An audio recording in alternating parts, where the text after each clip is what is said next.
From WHYY and Billy Penn, it is Hittin season. Hey there, podcast pals. I'm John Stolnis from The Good Fight and Billy Penn. You can follow me on X and Blue Sky at John Stolnis. Well, the Major League Baseball season is officially here. Opening day, Phillies and Nationals playing in the nation's capital, kicking off this 2025 season. And we have got a midweek roundtable edition of the podcast for you to help preview this Phillies season. And we'll make our picks for the 2025 season as a whole. We'll give you our award winners at the end of the season, division winners, how we see the playoffs shaking out. So a full episode, an extravaganza, if you will. Justin Klugh, Liz Roscher, both joining me here on the roundtable. You can follow Liz on X and Blue Sky at Liz Roscher. Elizabeth, the baseball season is now here. By the time people are listening to this podcast, more than likely, baseball will be either hours away or in the middle of playing the game. That's exciting. I've been waiting for this moment. We've all been waiting for this moment.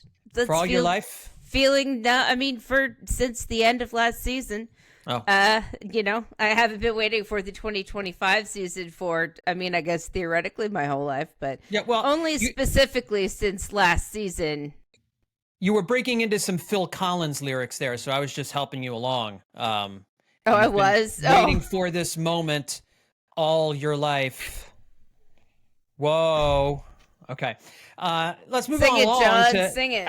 Let's move along to the other third of the roundtable, Justin Klugh. Follow him on Blue Sky at Justin Klugh. Read him at Baseball Prospectus. Hi, Justin. How you feeling, pal? Hi. Did you know it's been 6 years since a Central Division team went to the World Series?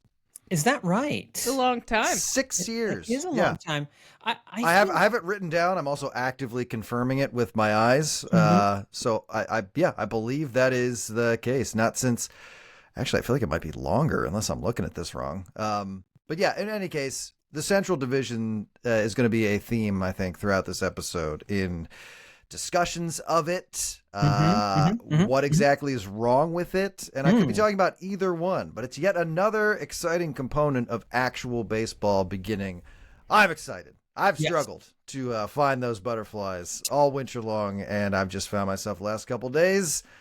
They're in there. I'm very excited to see the start of the season. Yeah, we just had to get here, and now that we're here, I'm ready for baseball as well. We got just about every day we'll have a baseball game to talk about. We won't be doing podcasts every day now, though. Let's just Nope. We've got wives and jobs and families and husbands and everything else. So, but before we get started, we're going to do a little over-unders on some Phillies numbers here that I put together just to kind of get us ready for the season. But as I was putting together a story for The Good Fight that's going to come out on Thursday, late Thursday morning, kind of looking back at past opening days of memory, of note for the Phillies. One of those games is the 2022 game, Kyle Schwarber's first game as a Philly, where he hit a home run against the A's to lead off the game. His first official at bat as a Philadelphia Philly was a Schwarbomb. But as I was kind of looking at the starting lineup, I was like, wow, this is not what I would have guessed would have been the starting lineup for the 2022 Phillies. And I wanted to see if either of you wanted to take a crack at the order, the starting lineup for the Phillies 2022 opening day against the A's. Does anybody want to go first? Okay, great. Let's see. Sorry, you said 2022? 2022, the World Series season. Joe Girardi started the season as manager. Hang on. I know, because this is obviously he's not still the manager by the end, but that means that Didi's around. I know he's not leading off. I'm trying to remember who's but he's around, right. And Ronald Torreyes, always a factor. Oh my God. Who was leading off in 22? I don't remember. Well, I just gave you wait. I just gave you a hint on that one. In 2022. Yes, when 2022. They went to the Schwarber. World Series. Yes, it was Kyle Schwarber. Yeah, right? I was going to say, I was the at leadoff that home game. run that I just mentioned a second ago. Right. Wait, that's so easy. I can't understand why you made it a guessing game. Wow, that really threw me off. I'm out here throwing Ronald Torreyes out like it's a normal answer, and it's just, the Phillies leadoff hitter lead off that day at a game I was at when the Fanatic came in with the game ball from skydiving, and then Schwarber hit the home run, and then came out and like got the crowd all riled up. We were really riled up that day. That I'll was bet. New Yeah. boy. Well, it was a big day because, yes, Kyle Schwarber got the start in left field and was the leadoff hitter. Who was the number 2 hitter that day? Gene Segura. Incorrect. Dang it. Catcher JT Realmuto actually was the number 2 hole hitter on opening day in 2022. Your number 3 hole hitter was Bryce Harper. Bryce Harper playing right field. Now your cleanup hitter.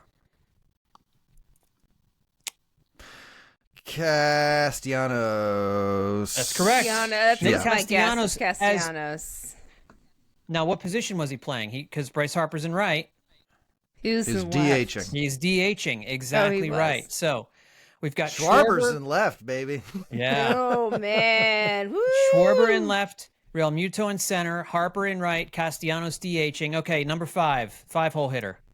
That's got to be Hoskins. That's Rhys Hoskins at first Yeah. base. That's right. The number 6-hole hitter. Liz, you want to take a crack at it? I don't know. Are we still in Didi Gregorius country? That's exactly Oh. who it is, Elizabeth. Didi Gregorius starting. I already shortstop, forgot. The 6-hole hitter. You said his name, and I'm like, I'm never forgetting that again. All right. By the way, I said Gene Segura at number 2 because he wore number 2. I was like, the number 2 is in my brain when I think of Gene Segura. It's because it was his uniform number. Sure. Well, speaking of Gene Segura, you'll never guess who was hitting 7th that day. I was going to say. And playing second base. That would have been Gene Segura. So two batters left, the 8 and the 9-hole hitter. Which means Bohm is... No, it's not Bohm. It's not Bohm. Interestingly enough. Oh, no. Is it Ronald Torreyes? No, it's not Ronald Oh, Torreyes. thank God. It's not Ronald Torreyes. Okay. All right, no, hang on. Let's think. This wasn't that long ago, even though It I was was just not, looking no. at the list of World Series and going, wow, I can't believe that was already 2 World Series ago that World Series happened. But Yeah. regardless, okay, so everyone who's screaming at the podcast, calm down. Thank you, and we're sorry. We're Let's just easing bump our down- way bump into the down- podcast bump- here. Back down the list here, we got left field Schwarber. And the second name we said was, of course, JT Realmuto, catching. Harper's in right. Yep. And Castellanos is Castellanos, DHing. And yeah. then Hoskins Reese at is playing first. Shortstop and Didi's at Gregorius. short. So we've got a second baseman, center fielder. Well, you already got the second baseman. No, we got Gene Gene Segura. Right. So we You got a need center third fielder and a baseman third and a baseman. center fielder. Yeah. All right. So that means it wasn't. Obviously, wasn't Marsh because they didn't trade No, for him didn't until have Marsh the yet. middle of the season. So Was it Michael Franco still? No, Michael was long gone. No. I can't believe I said that, but it felt feasible. I mean, I'm about to ask if He's Herrera on- was in he's center. still on the team and plays a prominent role. Oh, that's a bummer for him. Rojas? No, it was Bryson Stott at third. Oh, Bryson Stott beat out Alec Boehm in spring training, and actually, I didn't realize this, but Stott made his major league debut, beating out Alec Boehm in the spring of 2022. Boehm did not start the season with the Phillies. I have absolutely no recollection of Neither this do I. whatsoever. Totally threw me for a No, loop. I could none. not believe that one. And then your last hitter Nothing at all. is a center fielder. He For was the record, I was guessing Johan Rojas for center field, just to yeah. salvage a little bit of dignity. Not at this point. No, he's still in single A at this point. He was later traded to the New York Mets. I mean, I'm sorry, not the Mets, the Detroit Tigers. Oh, Vierling. That's correct. Matt Vierling got the start Oh. in center. So that was the 2022 opening day lineup. I mean, this was also, this was kind of a last minute thing because Mickey Moniak looked like he was going to be the starting right. center Oh, fielder God. until he broke his hand, and so they had to throw Matt Vierling into the starting lineup in center. Sliding door scenario, guys. Yeah. Well, it might have been. And then maybe we never get Gregory Soto because Matt Vierling doesn't make himself so tradable to the Tigers. And if we You don't never get know. Gregory Soto, then we don't get Moises Chassé and Seth Johnson, who could play a part in the 2025 team. So it all does. It does Wow. come. The butterfly effect is real. Team of Destiny. No doubt. No doubt. I don't know. I thought that was interesting. It's clearly not the lineup they finished the season with, but the Bryson Stott over Alec Boehm at third base was a shocker to me. I would have never remembered that. Nope. No. Not Didn't remember Wow. that at all. Nope. All right, well, let's We start all off. erased the beginning of that season from our memories after Joe Girardi left, right? Well, Yeah. I mean, it gets brought into the whole trilogy of 22 to 24, but really the beginning until Girardi gets fired, that's all still part of the previous era. So Yeah. like all that stuff Yeah. is just it feels like it's just from another time. Yeah, it more feels like the 2018 to 2021 portion of the window, you know. So Yeah. yeah, but definitely an interesting starting lineup that opening day. All right, well, before we go around the majors and make our division picks and our award winners, I wanted to throw some over-unders at you for individual Phillies here, and also in terms of some team numbers as well. But let's start off with a couple of home run numbers. And I'm using some of the projections that I've seen for some of these players. I didn't use one specific set of projections. I kind of bounced around and looked at numbers that I thought were probably pretty close, but these aren't taken from any sports book or anything like that. We'll start off with Bryce Harper home runs. Liz, I'm setting the number for Bryce Harper home runs at 31 and a half. Over or under 31 and a half home runs for Bryce Harper? I'll take the. If he could stay healthy, I'll take the over. Okay, the over for Bryce Harper home runs, and that's it. See, and that's a big key because actually I was, you think Bryce Harper's been on this team for a while. He's probably had a bunch of seasons where he's hit 30 home runs for the Phillies, but he's only hit more than 30 home runs 3 times for the Phillies so far. 35 in his first season, 35 in 2021, and then 30 last year. So it's injuries are a big reason why he hasn't been able to do it. Justin, 31 and a half home runs for Bryce Harper, over or under? For a lot of these, my answer is reflective of more like the small. It's a small difference, but I am going to say under. Okay. I don't think it's going to be that different, but yeah, I'll say under.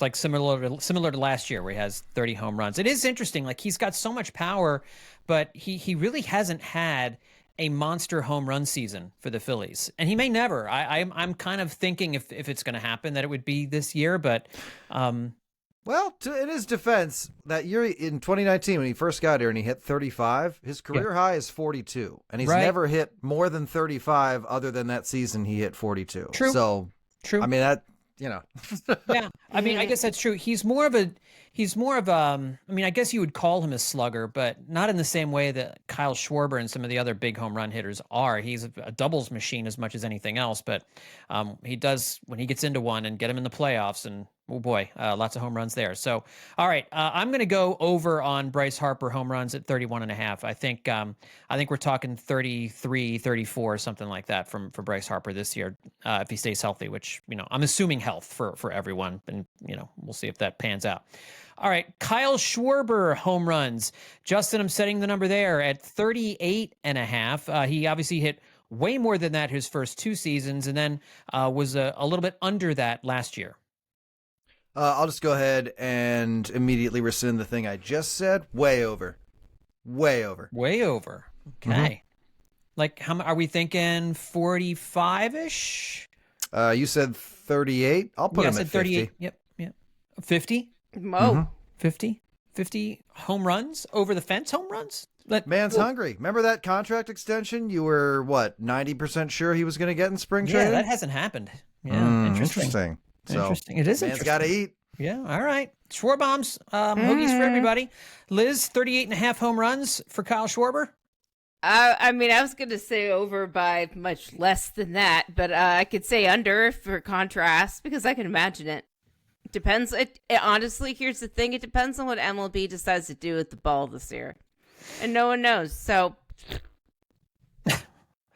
Well, I will take I'll take the over on Schwarber just because I do look at his first couple seasons with the team. It really does. I guess it kind of depends. Like the changes that he made last year, the improvements against left-handed pitching. I feel like that took some of the home runs away, but he traded those in for a higher batting average, and I think a more productive overall season, fewer strikeouts. So I'd be happy to take fewer than 38 and a half home runs if it means we kind of see the same kind of offensive output we saw a year ago. But I'll just say that I think he clears 40 home runs this year for the Phillies. So I'll go over on Schwarber's 38 and a half. All right, Liz, back to you. Bryson Stott's batting average, I'm setting the number at 265. Over or under? I'm going over. I'm bullish on Bryson Stott. I'm feeling good about him. Over. Do you have a number in mind? If 265 obviously is low, what number do you think we're looking at? I don't think it's that low, but I think we're looking at, I would love to see it around 270, 275. I think that would be like pretty successful. I know everyone's looking at him to go much higher than that. He has a much higher ceiling, but I'd love for him to find like a consistent range, just a consistent place to live.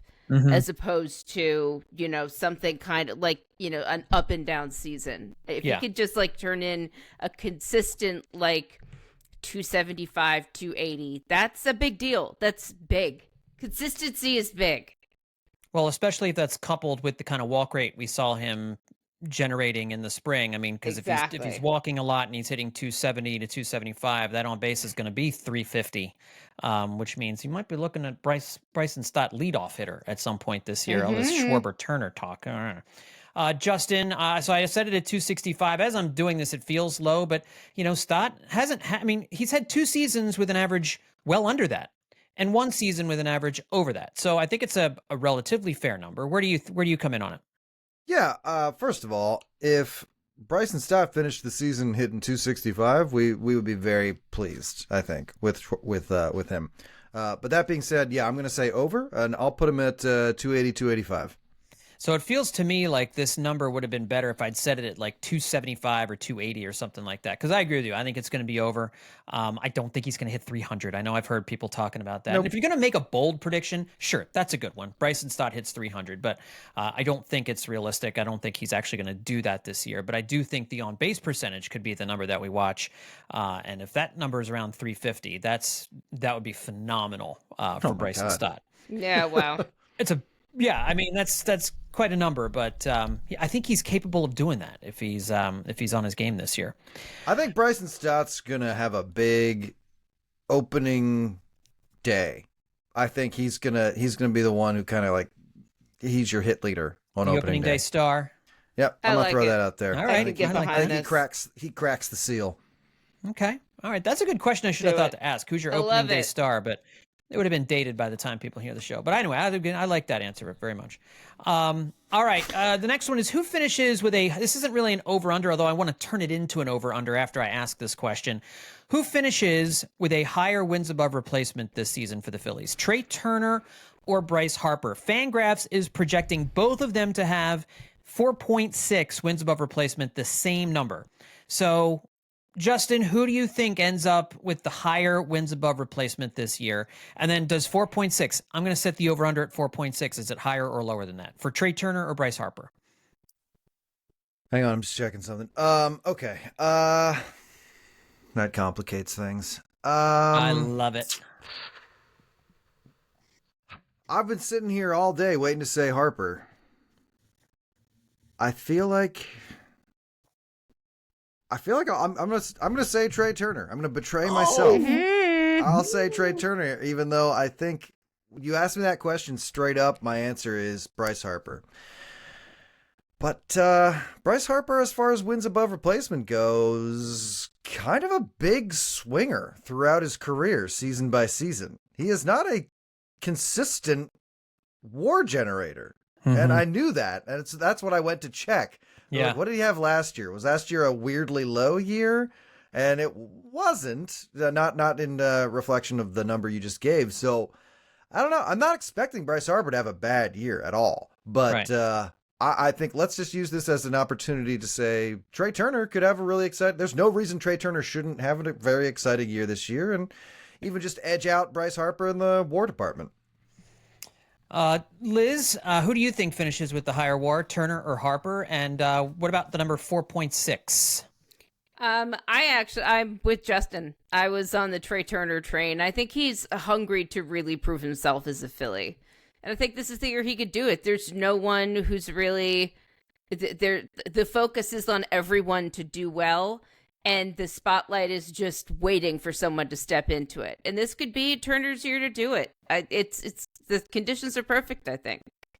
Is there a person on the Phillies, not to interrupt the flow of the under-over, but like, is there a star on the Phillies, because they have a lot of stars, who is like under particular pressure this year? I mean, I guess if you want to throw Real Muto and Schwarber in there because of the contract, but like overall, it feels like things are just kind of like steady. And when you see the answers and all the stories and columns and features written about the Phillies, like going into this season, there's very much a tone of like, leave us alone. Yeah. Like, yeah. Leave us alone. We know. Of you. We know all this. Like, we know what's happened. We know what we haven't done. Leave us alone. We're ready to do this ourselves. You know, it's a very interesting question you raise, because I was asked that question. I was on with Jeff Warren of the Philadelphia Sports Table. I did an interview with him on Tuesday night, and he kind of asked me a similar question to that.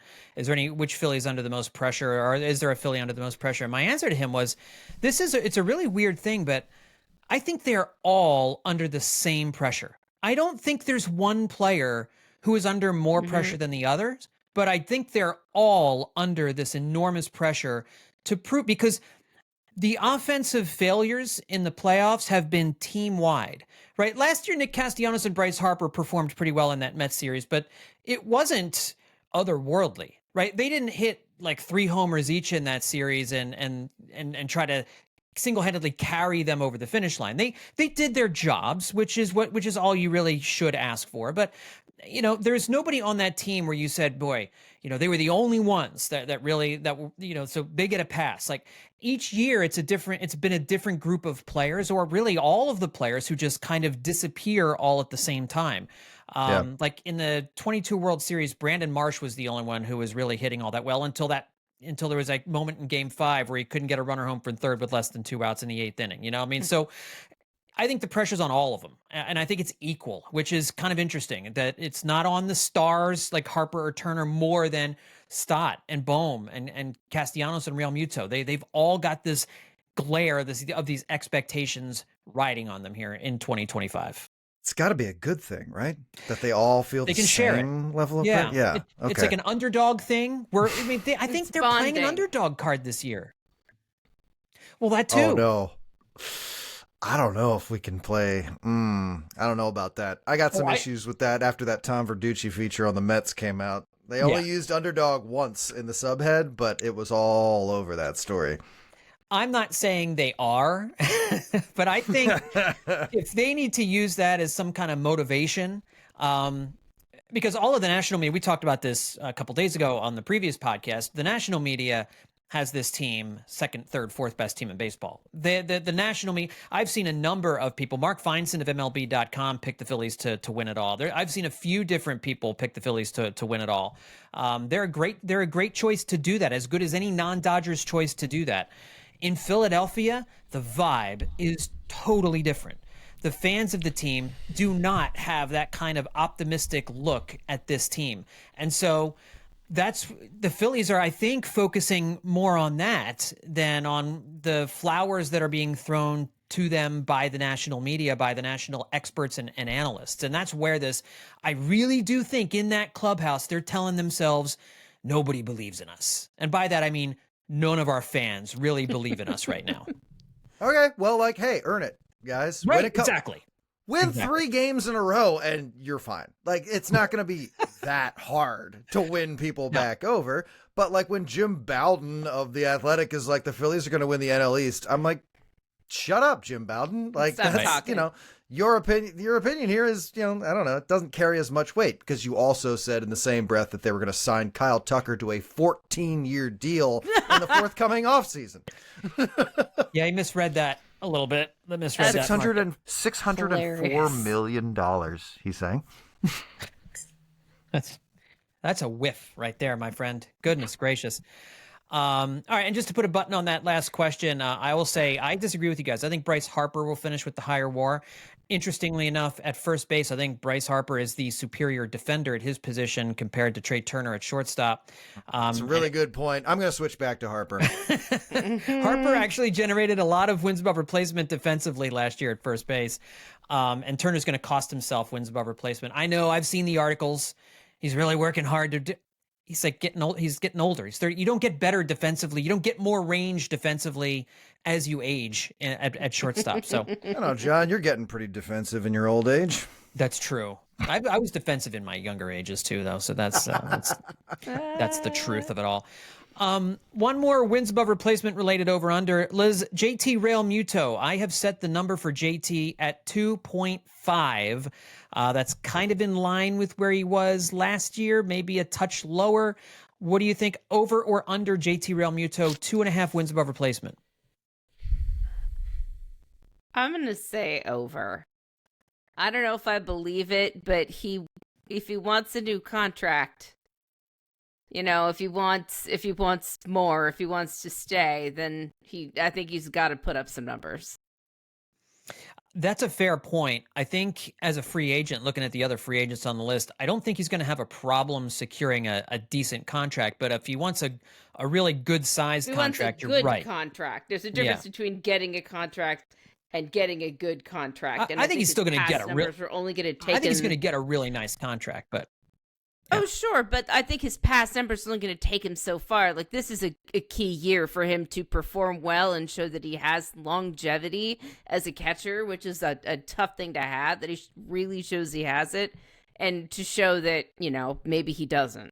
So yeah. I think that's a key. Yep. No, I agree with that. Justin, JT Real Muto, 2.5 wins above replacement. I'm going to say under. I'm worried about JT. Yeah, I'm there with you. I am. I think he's a 2-win player. I don't think he crosses the 2.5 threshold, and I could see him being under 2 because he's going to play less this year too. That's the word anyway, right? He wants to play 110 games maybe this year. So I still don't know that that's actually going to come to fruition. Yeah, we'll see. I mean, have they even told him about that? I think There's no report indicating they have. Yeah. Did he listen? That's the bigger question. All right, before we move over to some pitching numbers, let me throw a couple of team numbers at you here. Phillies All-Stars. Last year, they had 8 players selected to the All-Star team, 6 That's played a in the game. Hilarious number. What a ridiculous All-Star game that was, where 3/4 of the starting infield were Philadelphia Phillies players. That was so wild. I'm setting the number lower here in 2025. I feel like that's a safe bet. Yes. Justin, I have the number at 3.5 All-Stars for the Phillies. Over or under? Over. And before you ask, Harper, Schwarber, Wheeler, Sanchez. Harper, Schwarber, Wheeler, Sanchez. You got Schwarber as a DH All-Star. Yeah. Okay. I'm having him have 50 home run season. I got to have that payoff somewhere. I'm not putting that pressure on Bryson Stott because the bounce back season I think is going to happen, but I'm not going to say he has like all-star level season. That's too much weight. And any one of these guys really, like Castellanos can go off for a couple of months. Alec Boehm can, obviously we just saw put together a couple of months. So like any one of these guys can string together. Well, that sounds condescending. Any one of these guys can put together a batch of productive offense for the amount of time it takes to become an all-star in a season. That's why the Phillies are such a good team, is that they can do that. Yeah. But yeah, given what I already think, I'll give one to Harper and I'll give one to Schwarber. I think he'll be homering a bunch.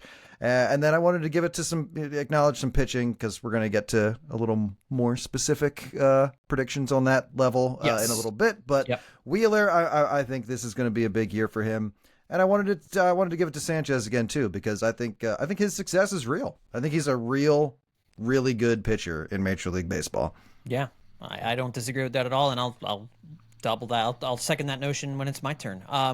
Phillies All-Stars, Liz, 3.5, more or less than 3.5 All-Stars this year? I had the over. I had them just at 4. I did not pick 4. I did not pick any All-Stars. I should have. Okay. That seems like an easy thing to do, but I didn't, so I won't. I like Justin's choices.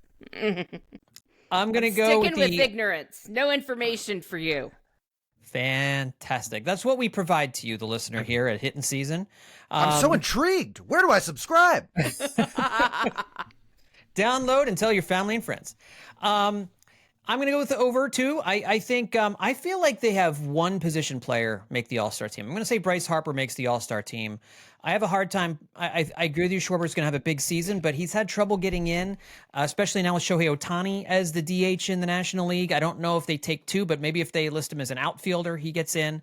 But I don't know. We'll see. But I'm going to say one Phillies position player All-Star, and I'll say three pitchers go. I'm going to say Zach Wheeler, Christopher Sanchez, and I'm going to say Jordan Romano makes the All-Star team as Phil's closer. And if you want a fifth one, let's throw Jose Alvarado into the mix. The Phillies had two non-closers make the All-Star team last year. The way how Alvarado's throwing right now, it'd be stupid for him not to make the All-Star team if he pitches like this in the first half. But that remains to be seen, of course. Who's picking the relief pitchers again for the All-Star game? Who was the National League manager last year? So it was Dave Roberts. Okay. Dave So Roberts. it's the manager. Okay. Yeah. I tend to be kind of conservative about bullpen All-Star awards early on because it just feels like there's an extra X factor when it's like it's not fan votes, it's not like the other manager's just going to pick some guys and you never know who that's going to be. But Right. I think those are great choices. Okay. Yeah.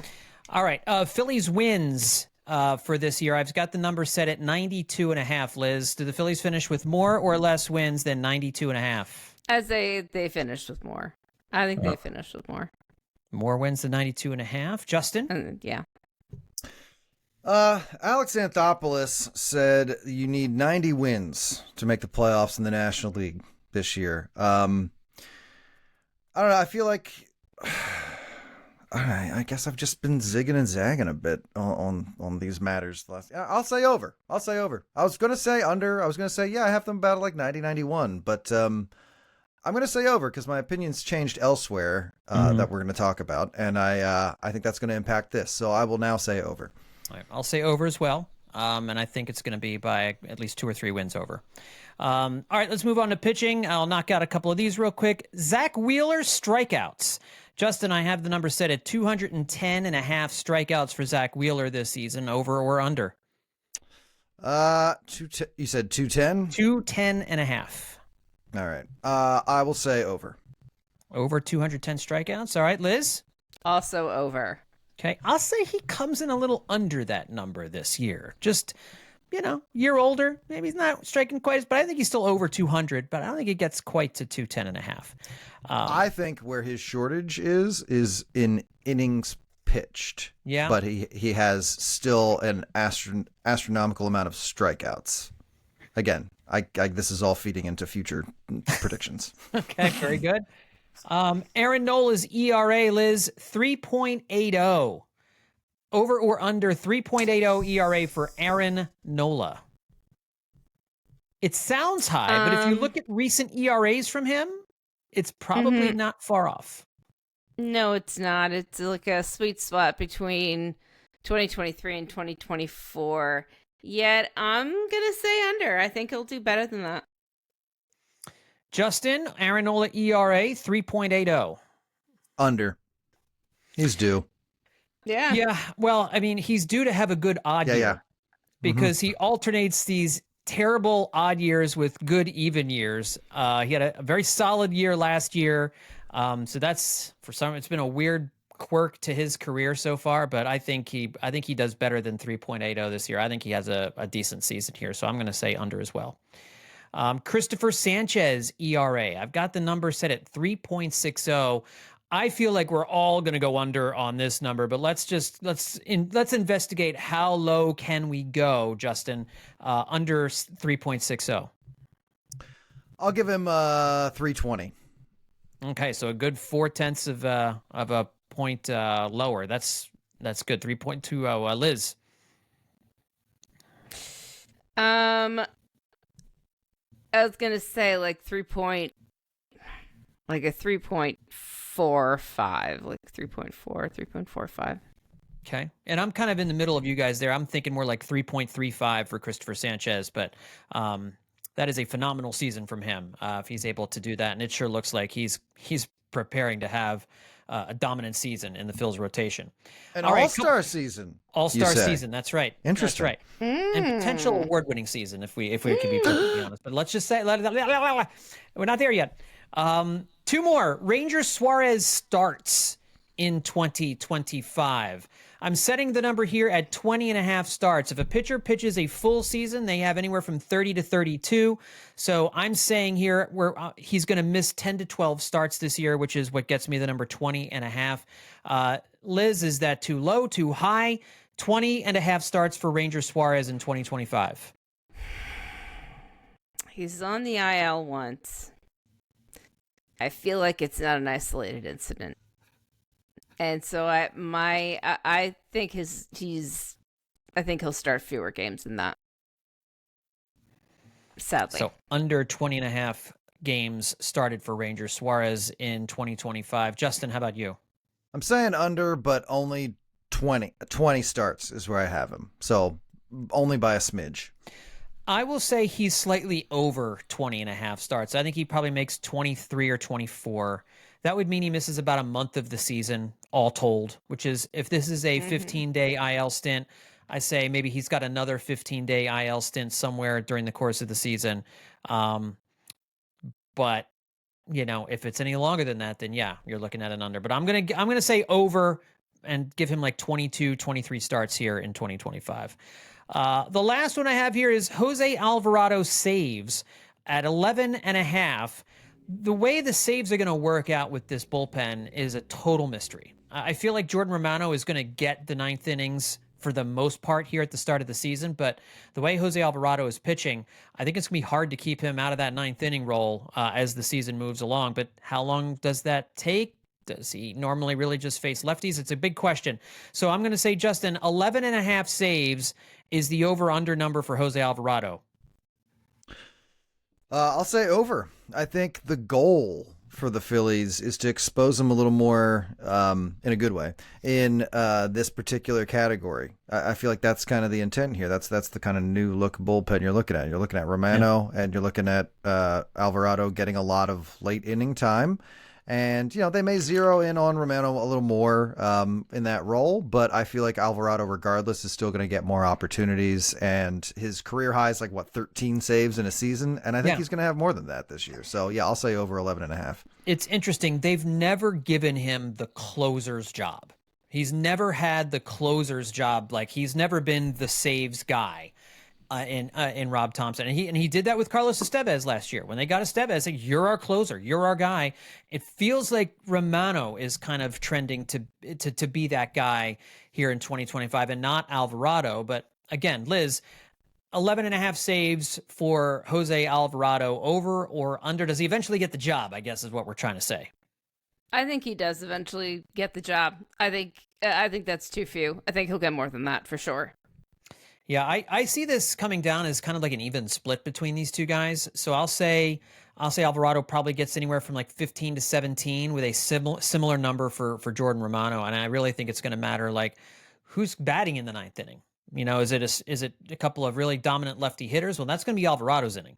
But if it's just, you've got one lefty in there, but two or three righties coming up, that's going to be Jordan Romano's inning. But either way, I think these two guys combine for a good 30 to 35 saves here in 2025, which is, I think, how Rob Thompson likes it. I don't know if the relievers like it, but that's how he likes it. All right. Any final thoughts on any of those Phillies numbers or any other over-unders numbers you guys want to mention before we move along? No? Good. Moving along. Okay, let's get into it. Our 2025 picks for the Major League Baseball season. We're going to go through and we're going to pick all the division winners first. Then we'll go through and we'll pick the 3 wildcard teams in each league. We'll make league championship series picks. We'll make a World Series pick, and then we'll do MVP and Cy Young. I sometimes we include Rookie of the Year, but I don't know enough about the rookies. I just, it's a guess for me. So let's not just do dart throws here for no reason whatsoever. All right, let's start off National League East. And I'll start off with National League East. It shouldn't surprise anyone, given that I think this team's winning the World Series this year. I'm going to take the Phillies to repeat as division champs. The reason I'm doing that is because You could pick the Braves, and I think that that's a perfectly viable pick. They made the playoffs last year after suffering all of those injuries. I think it's a great roster, especially if Strider and Acuna come back, and they're the way they always have been. But this Phillies team beat the Braves 2 straight playoff seasons in 2022 and 23, and then beat them by 6 games, I think, in the standings last year. So, I see no reason not to pick the Phillies. I think those 3 teams are pretty even: Phillies, Braves, Mets.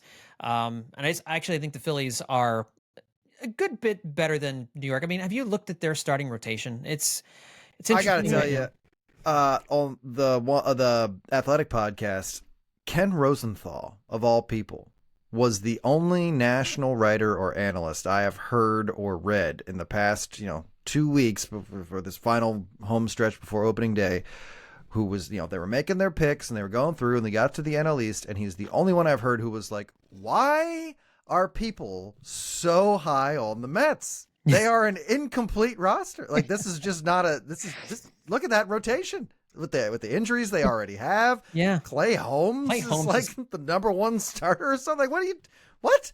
So, he was like, you got to acknowledge these shortages here. I mean, like, Juan Soto's very exciting. Steve Cohen is very rich. Lots of great hitters, Pete Alonso, Francisco Lindor, like, obviously lots of talent on this roster, but it's not complete. And I don't know if you can really put it up there with the Phillies and Braves. Just even on paper. I don't think you can do that. So it was kind of validating to hear Ken Rosenthal say that. Because that's something that, and I'll just say this now. I kind of reached 5 or 6 conclusions just about all of baseball, given the picks this year. And one is that everyone loves the Mets, but no one thinks they're going to win the National League East. No one. That's really interesting. Yeah. So I've been putting the Braves. And in fact, in my notes here, I've got the Braves. And my notes on the Braves say that health will always be an issue, but you can't argue with the depth of this roster. The thing is, you can kind of copy and paste that to the Phillies as well. Yeah. So I think these 2 teams are closer than ever, and I'm more tempted than ever to say the Phillies, but I'll stick with the Braves, just because I feel like one of us has to at least pick the Braves, just because it is something you can say. It is a pick that makes sense. Yeah. No, I get that. I think that's certainly again a reasonable pick. The Braves are a great roster. They have a great roster, and especially if their 2 guys come back, and it looks like they will. Liz, who's your pick? NL East. And I thought I was going to have to be the one to pick the Braves, because that's who I picked. I picked the Braves. All right, I'll go back. You can switch me to the Phillies then. I think it's a bounce back. It's a bounce back year for them, and I think they'll take advantage of that bounce. All right, so I've got the Phillies. Justin, you're sticking with the Braves, or you want to go to the Phillies now? I'll stick with the Braves. The other thing was Rosenthal was really hedging his bets with every pick he made, so I don't want to. Come on, man! I don't want to do that. Yeah. All right, let's move along to the National League Central. Justin, give me your pick on the National League Central. Hot dog! Do I have a lot to say about the National League Central? Strap in. Let's hear it. Here's something. Here's a quote from writer J.R. Radcliffe in the Milwaukee Journal-Sentinel. This gave me a lot of perspective. I hope it gives you some perspective too. This is, by all accounts, the greatest stretch of Brewers history. They have qualified for the postseason 6 of the past 7 years. Since 2017, they have won the 6th most games in Major League Baseball. That's not super impressive, to be honest. But regardless, in the past 4 seasons, Milwaukee has captured 3 division titles, which is the same amount it won in the franchise's first 52 years. Woo. The Brewers have quietly just been having the most dominant era in their franchise's history. Unfortunately, their franchise is the Brewers. So that contextually doesn't mean you went very far in the playoffs, but you play in the NL Central, so you're probably going to do all right. They've got another batch of mid to good ball players, and we'll hope enough of them get hot to go further into the playoffs than the 7th inning stretch. Jackson Chourio, I'm expecting big things from this year. I think he winds up being a big superstar for them. And I just to mention the other teams here, the Cubs probably made the biggest signing of any Central team in any league with Kyle Tucker. Yeah. But they wound up focusing a lot more on like deepening their pitching and their bench. And so, they do have like, Justin Steele, Jameson Taillon, Shota Imanaga, Ben Brown, you can even throw in there. Like, they've quietly built this very good rotation, and they've added to their bullpen. But to get to the postseason, they're going to need these like big seasons from Ian Happ, Michael Bush, Dansby Swanson, Pete Crow Armstrong, big rookie output from Matt Shaw. I don't know. I think there's just too many loose parts here for the Cubs to really, they'll be a trendy pick next year, but I think, people just want the Cubs to be fun. And I'm only going to mention the Reds because I've brought up the Reds before. And I'm going to bring them up again on this podcast. But the Reds won't be interesting every day, but they will occasionally be interesting. And I'm expecting a huge season from Ellie De La Cruz. I've been practicing that all day. Ellie De La Cruz. I'm expecting a huge season from him. So, I expect them to be like the third place team. And then, the Cardinals are going to implode and the Pirates are going to, sink. Pirates. Oh, see, I think the Pirates are an interesting team. I thought they were more interesting before they lost one of their top starters for 6 weeks, which is going to be kind of a bummer for the Pirates. But I didn't have them winning anything or going to the playoffs, but they for me are a spunky team. Like I think O'Neal Cruz has Ellie De La Cruz potential. He hasn't gotten there yet. Yeah. And they've got Brian Reynolds. They've got a couple other guys on the offense. It's not a great offense. They're going to struggle to score, but with Skeens and they had I've had the name. That's the thing. Skeens, Bubba Chandler, there's Mitch a guy Keller. named Connor Griffin, who's a prospect. Yep. Once again, the future looks very brighter than the present, but unfortunately in Pittsburgh, you never get to the future. Right, and that's how will they screw it up? What will they do? What inadvisable trade will they make for what stupid reason? And I agree with you about the Reds. I think the Reds are also a really interesting team. Terry Francona raises the floor on that team too. There's a competent manager in place now. Hunter Green, Brady Singer, Nick Lodolo. That is and Nick Martinez. That's a really good starting rotation. If the Cubs or Brewers falter, I could see the Reds making some noise in the National League Central this year. But anyway, I'll get to my pick in a second. So you're the Brewers. NL Central pick is the Brewers. Justin. Yes. Okay. Liz, NL Central pick. Also the Brewers. All yeah, right. It's hard for me to look at any of the other teams. Like I went back and forth with the Cubs, and I also kind of think that they're a bit of an incomplete team. Like they made some moves, but I don't know if I don't know if it's enough to take them over the line. I will add my previous stat of 6 years since the Central team was in the World Series. I'm pretty sure it's been 8 since Cleveland lost to the Cubs in 16. So I guess I'm bringing that up to say that the reason, like, we're both picking the Brewers, and I've just read that paragraph of like, look how good the Brewers have been, but you don't think about it because they don't go anywhere. They don't go anywhere. They win that division and then that's it. Stop. So I have an article coming out on the SB Nation MLB site tomorrow. It's my tiers, my ranking of all 30 teams, and I wrote those. I had those exact same stats for the Brewers: 4 division titles in the last 7 seasons and a wild card thrown in the mix.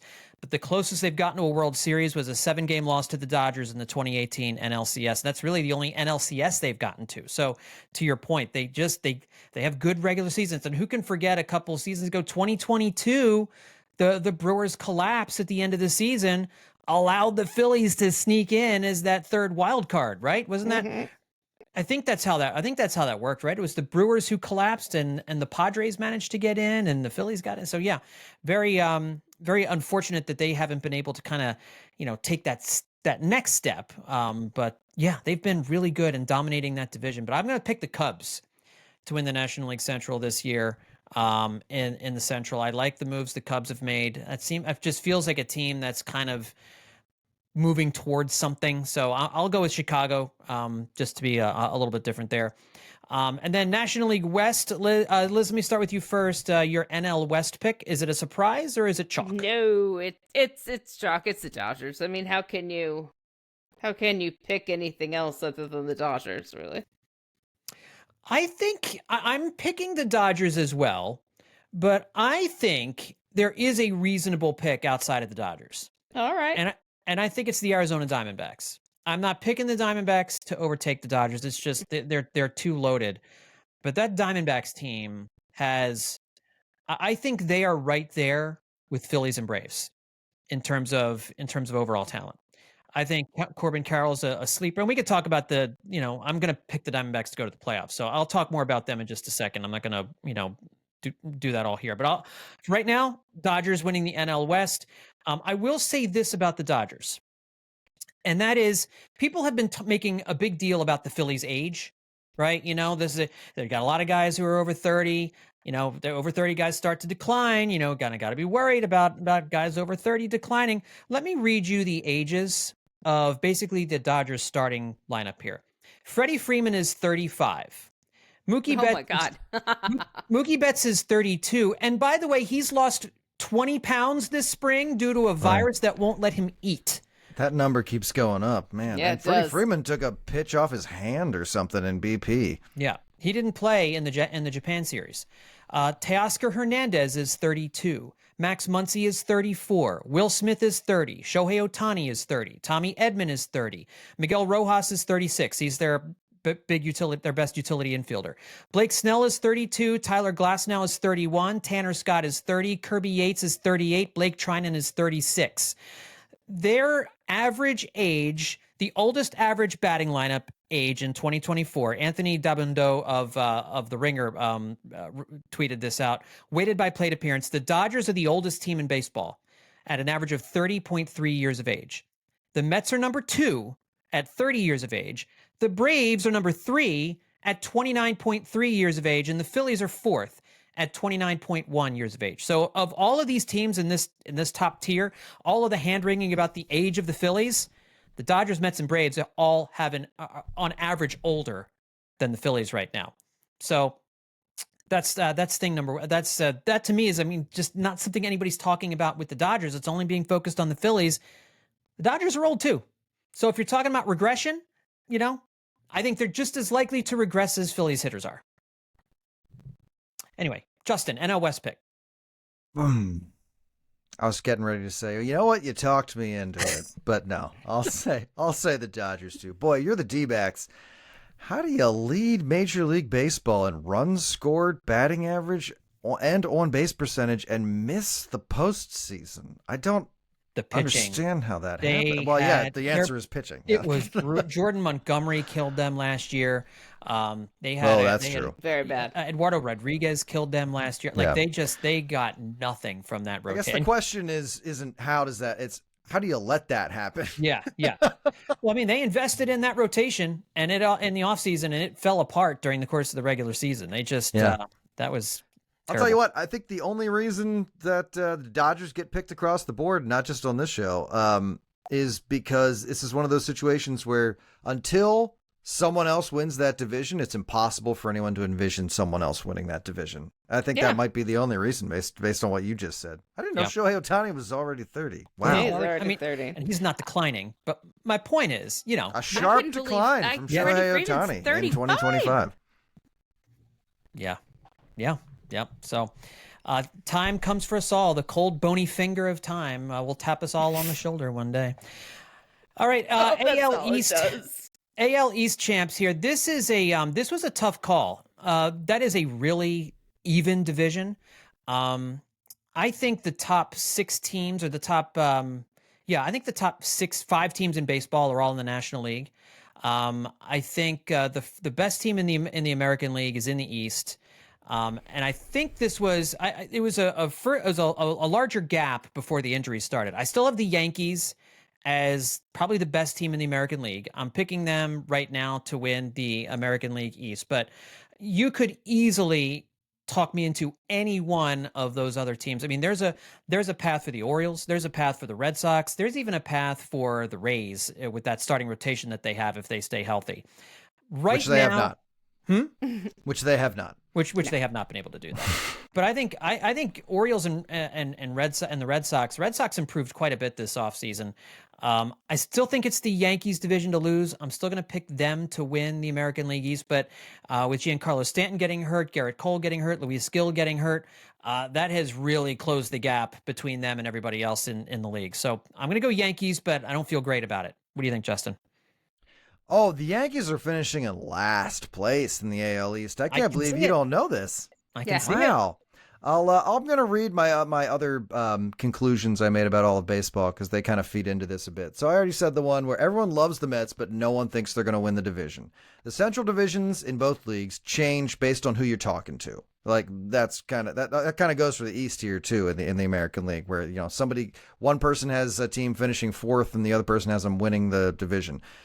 Everyone is very, very high on the Red Sox this year, I've noticed. It is more like people are just ready to see a very good Red Sox team again. It's not that, yes, I see Alex Bregman and I see Garrett Crochet. Yeah, I see all that. And they're certainly going to be better. In fact, I just flip-flopped the order where I have them now finishing second in the AL East. And the Blue Jays finishing third and the Rays finishing fourth. Losing Shane McClanahan is...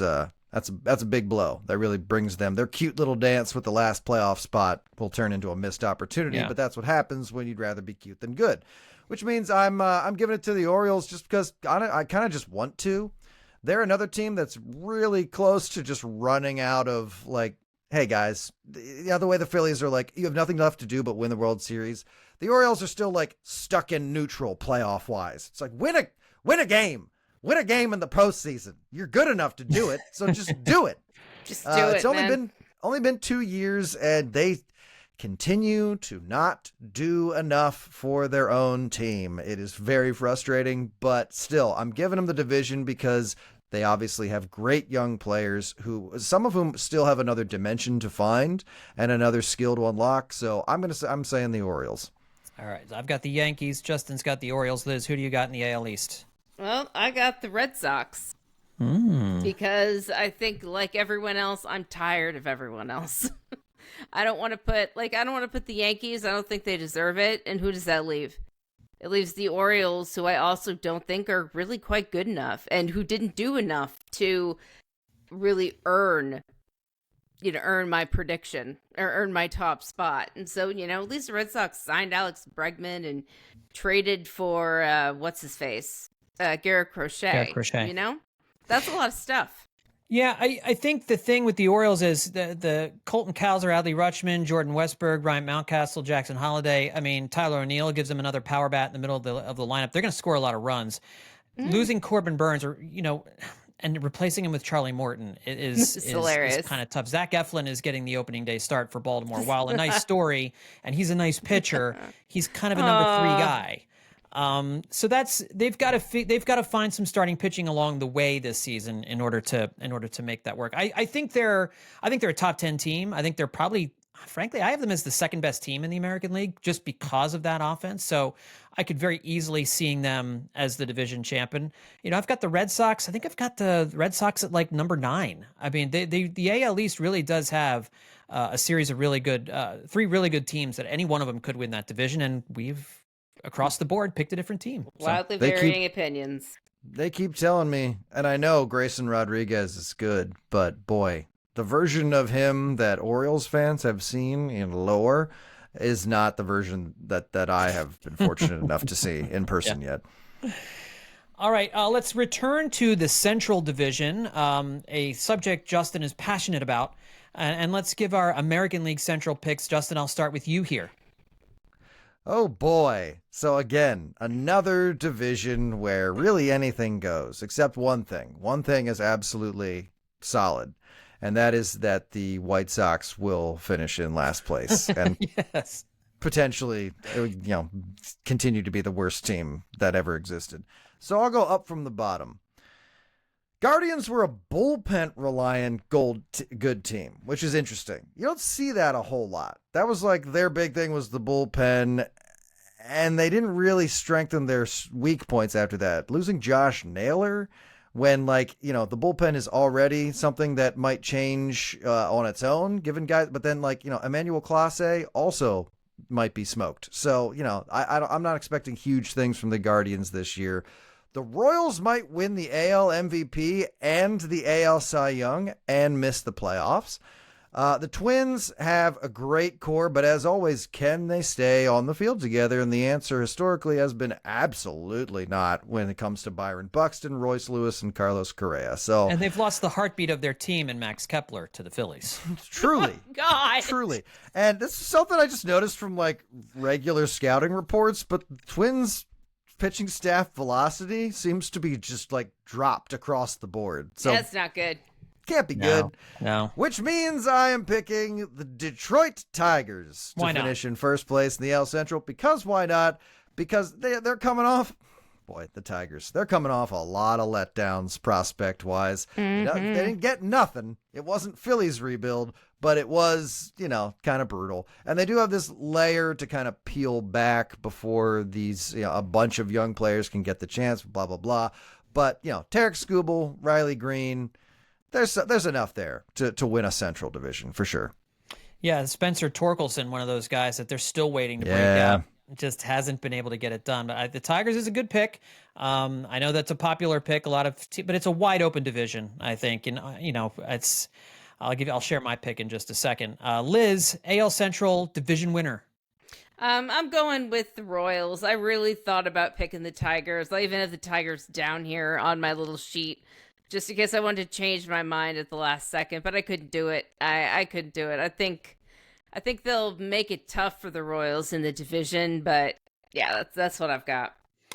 I'm also picking the Royals. They were my sleeper team last year. They didn't win the division, but they played really, really well. I love the offseason additions that they made heading into the season.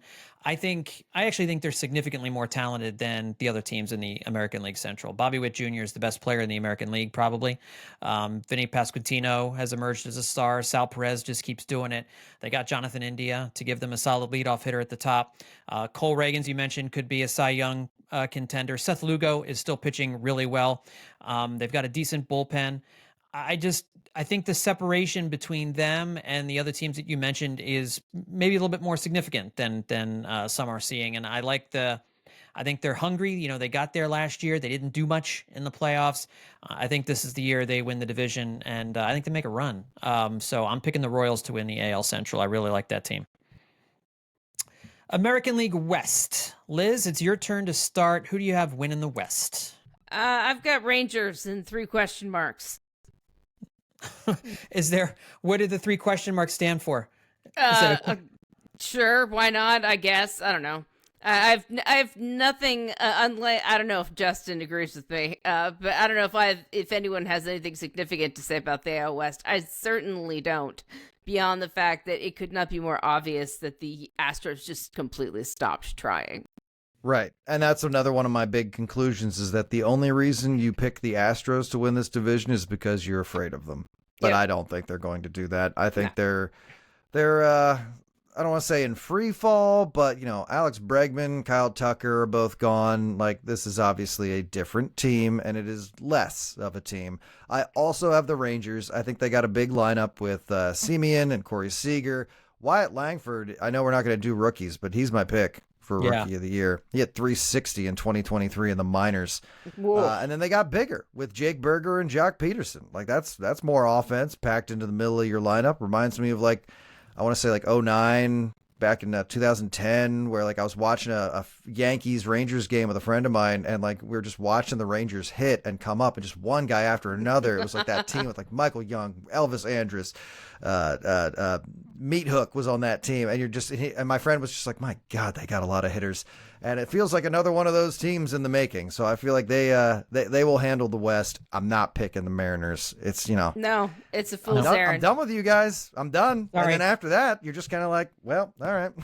They can pitch, but they can't hit. I mean, Julio Rodriguez, he can't hit everywhere in the lineup. It's really astonishing. They don't have an offense. Shockingly quiet off season for the Seattle Mariners. Shockingly. What are we doing out there? No, no, it's not shocking. They don't want to do anything. Get some bats for Yeah, crying but out Jerry loud. DiPoto hears a bird caw and he picks up the phone like, hello? Yeah, Anybody you want to trade? Do it. He'll do it for whatever reason, but that doesn't mean that he's making the team any better when he does it. That's He what I'm just saying. They didn't even likes- do that. I guess that's true. That's Yeah, weird. yeah. He must be. Does anyone check to see Has anyone done a wellness Jerry check okay? on Jared Yeah, he didn't- Photo? He didn't even make any stupid moves, right? He just didn't make any moves at all. I'm also picking the Rangers, and one of the names you didn't mention, which could be the difference between them being like just an AL West winner or maybe the best team in the American League, is Jacob deGrom. Yeah. Nearing his 37th birthday, he's my looked God. good this spring. If he's healthy, he can still shove, and he could be the difference maker in that starting rotation. So I forgot to say that. There was a Rangers writer who did say that, like, after his last performance, he looked good, but he did not look degrominant.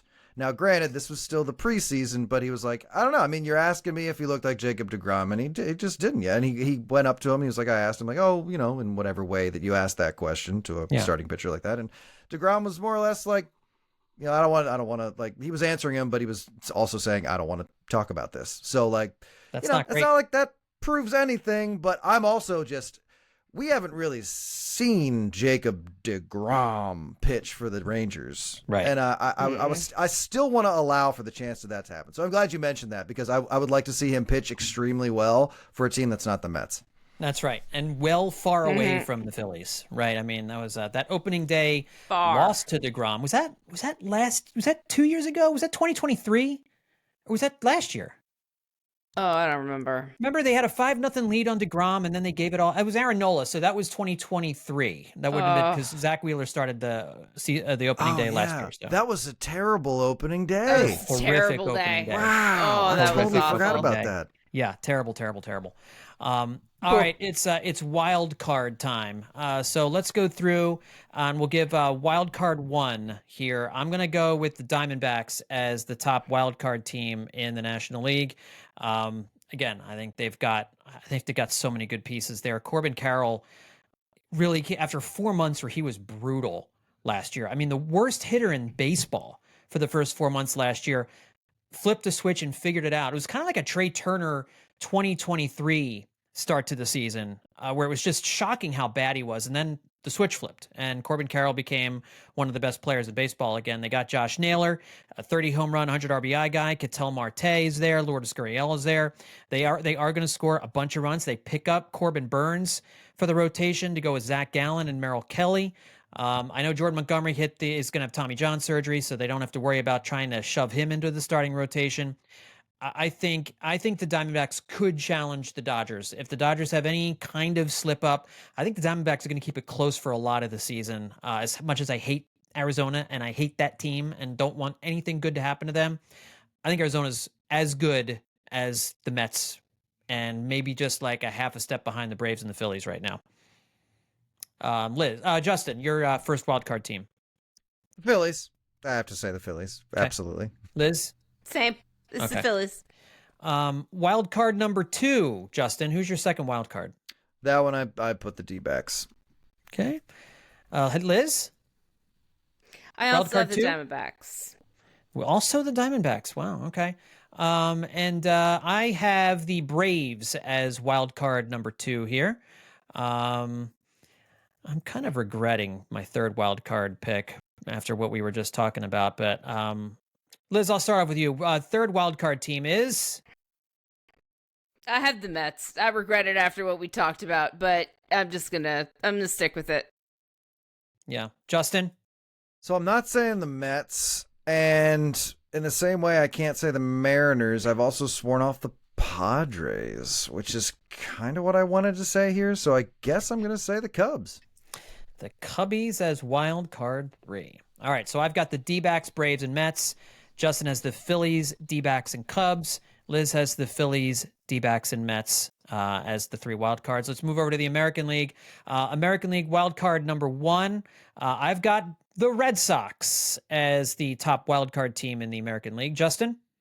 I also have the Red Sox. All right, and Liz? I have the Yankees. All right. Wild card number 2. I am going with the Detroit Tigers, the Tigres as wild card 2. Justin?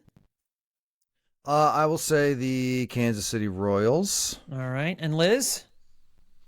I got the Orioles. All right. And then for wild card number 3, I'm taking the O's. The Baltimore Orioles is wild card number 3 for me. Justin? I guess I'm in a bit of a pickle here. It's not the Yankees. I've already put them in last. It's not the Rays. It's not. I can't say the Mariners. So I got to go back to the Central, which is funny, given how, because the Central doesn't have to be good. They had 3 teams in there last year. 3 of the final 4 teams in the American League were Central teams. Yeah, it's not so much that the Central. I mean, the Centrals have some bad teams. Some of the worst teams are in the Central divisions, but I guess it's more of their closeness and lack of complete dominance that kind of defines these teams. So, I guess I'll go back. I'll go back to the Twins. All right, you got the Twins in the as the 3rd wild card. Nice surprise team there. I can see that. Liz? I have the Astros. I was not expecting you to say the Astros of all people. Wowzers! Look, we all know that this is not your slightly older brothers Astros, where they went to the American League Championship Series each and every year. I do think there's enough talent on there for them to get back to the playoffs, but I think they're probably I don't think they're going to go that far, but right. But I've got them as probably the next team out. So, interesting. Okay, so I've got Red Sox, Tigers, O's. Justin has Red Sox, Royals, Twins. Liz has Yankees, O's, and Astros. Let's move on to our National League Championship Series pick. So, who's the final 2 in the National League vying for the World Series? Give me who beats who. I'm going to say Phillies over Diamondbacks. I love it. That's narratively satisfying, for sure. It absolutely is. Liz, your NLCS team's winner over loser. I've got Dodgers over Phillies. Dodgers over Phils. Ugh, I disagree. I don't like it either, but hey. I can't pick it. What? Someone came to your house and held a gun to your head and made you do that? Come on. You have to pick the worst outcome. I understand. I picked them to win it all last year, and it did not go my way. Well, just because you try something once and it fails, that doesn't mean you don't try again. Or you could just be like the Phillies in the playoffs and give up immediately. Yeah, that's true. I think that's what we're seeing here. I think one's more reliable than the other, for sure. I am picking the Phillies over the Dodgers in the National League Championship Series. I see no reason not to pick the Phillies, given that there are a number of national folks who also believe it's not a homer pick to pick the Phillies to win the World Series. It just isn't. They're that good. All right, American League Championship Series. I'll start off with this one. I have got, this is going to be kind of an off the, I guess off the grid. Although the American League is so wide open, it's hard to kind of say that there's a consensus. I've got the Royals over the Rangers in the American League Championship Series. Royals over the Rangers. Royals going to the World Series. Justin. I'm going to say Royals over Orioles. Wow. I feel like I've been not talked into the Royals, but I don't know. There's enough going on there that's a little just more significant than what's happening elsewhere in the American League. Yeah, I think there's a vibe. I'm feeling the vibe from here. Liz, ALCS pick? I've got Red Sox over Yankees because I love a big TV audience. Yeah, that is it. So you're going to have a real fun season, seems like. Oh, yeah. So Liz has got Dodgers and Red Sox. I believe that's a 2018 rematch, if I'm not mistaken. Something like that. Yeah, 2018 or 2019. Maybe that's 2019. No, 2019 was the Nationals. So that's got to be Dodgers, Red Sox. So who is your World Series pick, Liz? Dodgers, Red Sox? Dodgers, baby. So Liz has the Dodgers repeating, the first team to repeat in Major League Baseball since the 1998 to 2000 New York Yankees. This Dodgers team will buck the trend in much the same way the Kansas City Chiefs became the first team to win 3 straight Super Bowls. And oh, wait a minute, that didn't happen. Yeah, John, I'd check your history there, friend. Yeah, so go back to the books. Justin, your World Series pick. We have the same World Series pick here. I think we're going to do the same thing, yeah. A 1980 rematch from the Phillies' first World Championship. Let me hear it. Give it to me. Phillies over Royals. I love it. 6 games. That is, if anybody has been following my Twitter timeline, I put that out early on Thursday night. Phillies over Royals in 6 was my prediction as well.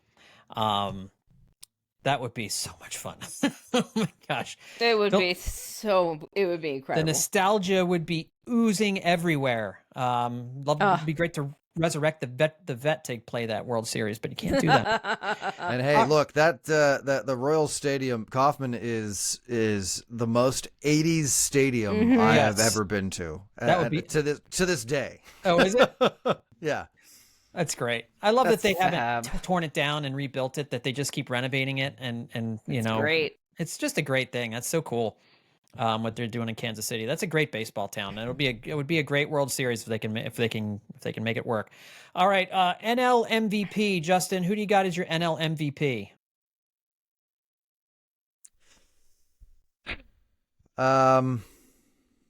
Can you actually give me a second here? I need to look. I have these all written out. Well, here, I'll go first. Okay. I'll give you my National League MVP. I'm kind of going chalk here. I'm picking Juan Soto. I think he's going to have a phenomenal year in New York. I don't think he's going to lead them to a title or anything like that. But, it's hard to pick somebody. I mean, I think there's maybe a little Shohei fatigue as well this year that sets in. So I'm going to go with I don't Juan think Soto. we're there yet. I don't think we're there yet with Shohei fatigue. All right. Well, Justin, who do you got? Ellie De La Cruz. Oh, he's big going. year ahead. Well, big year. People don't realize he was a 6-win player last year. Like he already has arrived, which is kind of amazing. But Ellie De La Cruz is a good pick for National League MVP. Jason Stark was laying out a situation where he's got like 90 stolen bases in September. And then we're all just watching. We're doing we're cutting into games with like Ellie De La Cruz is on first. We're going to see him steal 100 bases. I mean, that's cool. Oh, man. I'd love to see another. Be awesome. Love to see another 100 base stealer, man. It's been so long. So cool. Been too long. Liz, who's your NL MVP? Oh, that'd be so cool. And yet I'm still choosing Shohei Ohtani. I don't think there's any Shohei fatigue. I think the baseball writers and the beat reporters and the people that choose it are all they're all still in love with him. And I think rightly so. I don't think there's ever been anyone like him, and they're all realizing that they're getting to live alongside, live and play alongside a legend. So I can't blame him for it.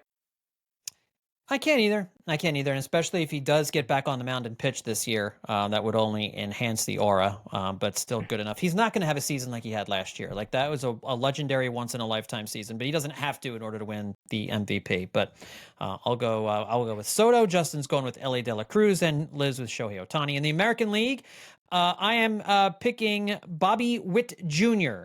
as the MVP in the American League. You could argue he could have won it last year over Aaron Judge, although Aaron Judge did have a wildly crazy, disgustingly good season. But Bobby Witt Jr. I think is the best player in that league right now. So I think he ends up winning it, especially for a team that goes to the World Series. Justin, who's your AL MVP?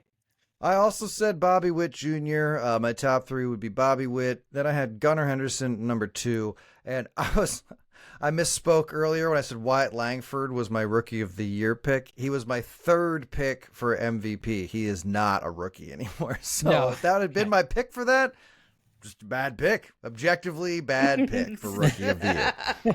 Cannot win. That's why we didn't do Rookies of the Year this time around, because I don't know the first thing about the rookies. But you've Bobby Witt. Liz, who's your American League MVP? I got the same Bobby Witt. All right. Chalk across the board. We love ourselves some Bobby Witt Jr. around here. Yeah, we do. All right, Justin, give me your Zach Wheeler for a Cy Young. Give me your Cy Young pick. I don't know who it's going to be. Well, I of course selected Clay Holmes of the New York Mets to win. So you're going chalk, in other words, on us. Is that what you're doing? Zach Wheeler, of course, Yes. is my choice for NL Cy Young. Well, Liz, are you also Zach Wheelering this? I She's not. She's my going heart somewhere else. You're having one of those years where you're afraid to hit too many buttons. Yep. I'm really getting that now. I got All burnt. right. I got burnt bad last year, and I don't have him written down. I almost called an audible and put him down because I was peer pressured.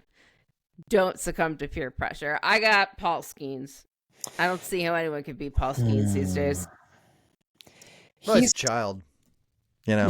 Yeah, exactly. I'm gonna go with Wheeler. I still think. Here's the way I look at it: if Skeens and Wheeler both have typical Skeens-Wheeler seasons, and I think I've made this point a little bit before.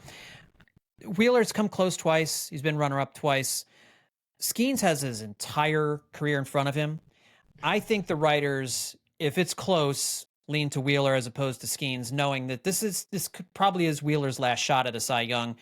Skeens has a decade in front of him of being one of the game's top 2 or 3 pitchers. He's probably going to get one at some other point. So that's the only reason why I would say, like, unless Wheeler has a substandard season for him, if it's close, he gets a Zach Wheeler season, I think it's Wheeler. I know it's a close race because there's a lot of good starting pitchers in the National League. I think you're right. I think Skeens is probably number 2. I'm going to go Wheeler too. I'm going to go Wheeler as well. I think this is the year he finally does it. And I hope it's correct. I hope I'm wrong. I know. And then, so your American League Cy Young Award winner, Liz, is? Tarek Skubal. Yeah, hard to argue with that one. That's who I've got as well. I'm taking Skubal to win the AL Cy Young. Justin? Me too. I got Cole Reagans and Logan Gilbert behind him, but it's tough, man.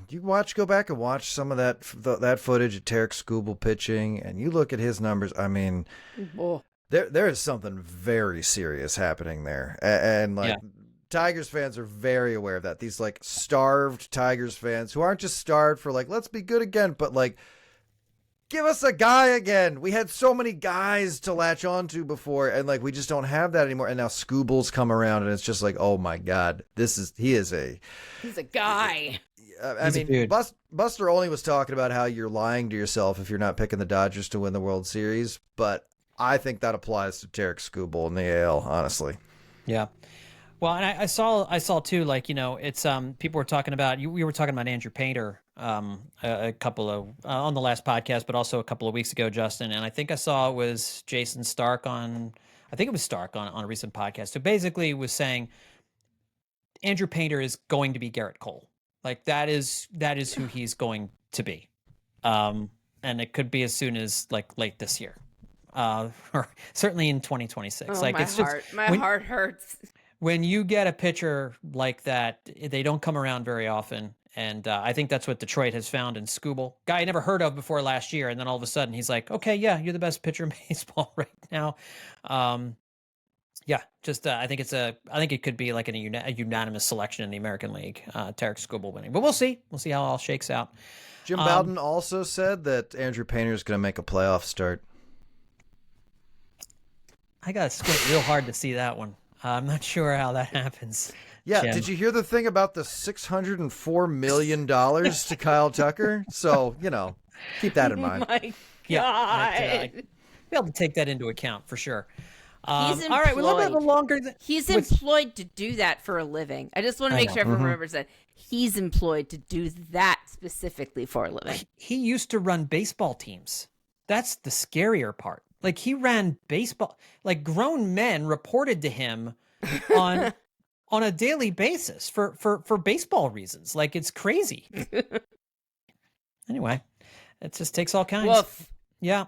All right. Let's finish up this extra long edition of the podcast, but lots of great baseball chatter here on our extravaganza, our 2025 baseball preview extravaganza. Justin, any final thoughts before we wrap up? Any little alibis you want to get out there before we say goodbye? First thing, this week on Baseball Prospectus, I'm going to have a story on the violent deaths of playoff darlings and what teams have qualified for that name and how they have perished in the postseason.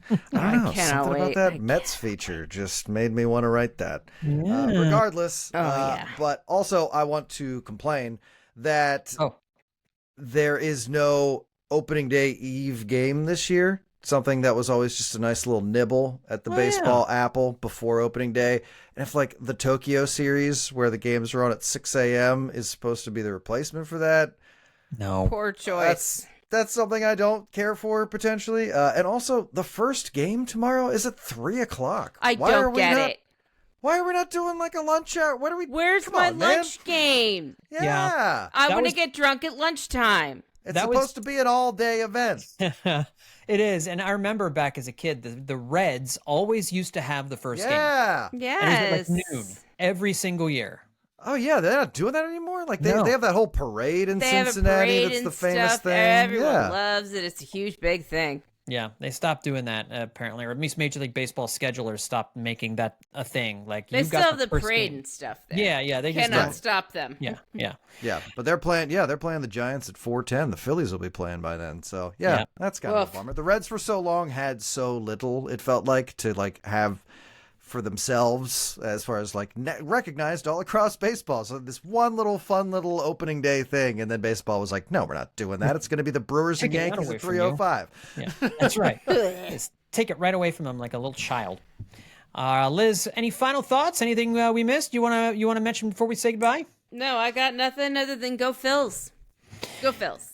It all starts Thursday afternoon in Washington, D.C. A nice, easy way to, just kind of slide yourself into the pool here against the Nationals team that will struggle to reach mediocrity this year.